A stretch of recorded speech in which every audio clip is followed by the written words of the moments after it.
હા હીરાભાઈ હા હા હીરાભાઈ હા હા હીરાભાઈ હા હીરાભાઈ વધુ વાત ન કરું પણ આ માણસ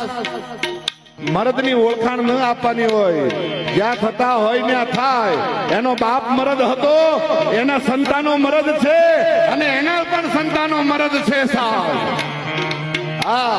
જેથી મને કહેવા દો અક્ષરધામમાં જેથી આતંકવાદીઓ ઘૂસી ગયા હતા અને નાદાન માણસોના જીવ લેતા હતા અને આ મરદ ધારાસભ્ય હીરા સોલંકીને ખબર પડી કે આતંકવાદીઓ ઘૂસી ગયા છે ત્યારે આ મરદનો ફાડ્યો સાહેબ પોતાની પર્સનલ રિવોલ્વર લઈને હથિયાર લઈને એ આતંકવાદીઓની સામે લડવા અંદર ઘૂસી ગયો તો કોઈ પણ જાતની સુરક્ષા નહોતી ને કરી ગયો તો એ હીરા સોલંકી છે સાહેબ